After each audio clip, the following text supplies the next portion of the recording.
तपाईहरु सन्चै हुनुहुन्छ? मेरो त एकदम ठिक छ। आज चाहिँ म गाडीको लाइसेन्स निकाल्न जान लागेको अनि तपाईहरुले केही जिज्ञासा छ भने मसँग सोध्दा हुन्छ। अहिले चाहिँ म भर्खरै आफ्नो कम्पनीमा छु यी दाइहरुसँग। यो हाम्रो खिम दाइ, उता चाहिँ राज दाइ। दाइ हेलो हेलो। हाम्रो भाइले चाहिँ नयाँ भ्लग स्टार्ट गरेको छ। एकदम दामी, एकदम मेहनती भाइ, दामी छ है। अनि एकदम इन्टरनेट एकदम दामी दिन्छ क्या। तपाईहरुले उहाँको भ्लग हेरेर लाइक शेयर सब्स्क्राइब गर्नु होला, सपोर्ट गर्नु होला। बवाल भ्लग आउँदैछ है त। म पनि भाइसँग जोडिनेछु बिचमा है त। ल गाइज थ्यांक यू दाइ। ल यति भन्नु खिम दाइ। सबैजनालाई नमस्कार, अस्सलाम वालेकुम। वालेकुम अस्सलाम। भाइको नयाँ भ्लग आउँदैछ, सबैजनाले हेरिदिनु होला, माया गरिदिनु होला, लाइक शेयर सब्स्क्राइब गरिदिनु होला। त अहिले जान लाग्यो एकछिन रोशन दाइको गाडीमा। अब पछि चाहिँ आफ्नो किन्ने विचार छ।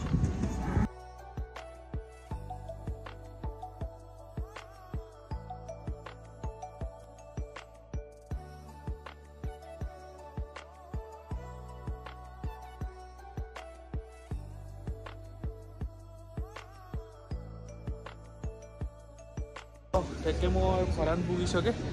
अब यही छुटौँ है दाइ। म उता जान्छु, तपाईहरु उता। अब हाम्रो यहीसम्म हो, बेलुका फेरि कोठामा भेट्ने हो होइन दाइ? एकदम ल ल राम्रोसँग जानु ल। इन्जोय गर है। ल ल बेस्ट अफ लक, राम्रो गर। ल फाइनल्ली म इन्स्टिट्युटमा पुगिसकेँ। अब एकछिन बसी भित्र जाने हो अनि के कसो हुन्छ सबै सम्झेर अनि बुझेर तपाईहरुलाई भन्छु ल। यही हो ल, ओसान चिन्दोङ चादोङ चाहिँ यही हो। यही म चाहिँ आफ्नो इक्जाम चाहिँ यहाँ दिएको होइन, म यङमिरमा दिएको हो। अनि आफ्नो गाडी छैन नि त, त्यसपछि त्यही भएर यहाँ सिकेर अनि ट्रायल दिने हो अब एकछिनमा। अनि थोरो छुइङ पनि यहीँबाट हुन्छ। तपाईहरुलाई म यसको एड्रेस ठ्याक्कै राखिदिन्छु। मैले भित्र कुरो गरिसकेँ। अब चाहिँ ड्राइभर आएन अरे, 10 मिनट पछाडि हुन्छ भन्दैछ। एक घन्टाको सिकाएर अनि फेरि 10 मिनटको ब्रेक दिँदो रहेछ। अनि अब हेर्दै जाऊँ। आज 5:30 बजे ट्रायल छ, पास भइन्छ कि भएन। अनि फेरि त्यहाँ ट्रायल भएको ठाउँमा चाहिँ भिडियो खिच्न नमिल्दो रहेछ क्या। म अहिले खिचिरहेको थिएँ, त्यो एउटा बुढोले आएर फेरि डिलिट गराएको कि सबै भिडियो गरेर।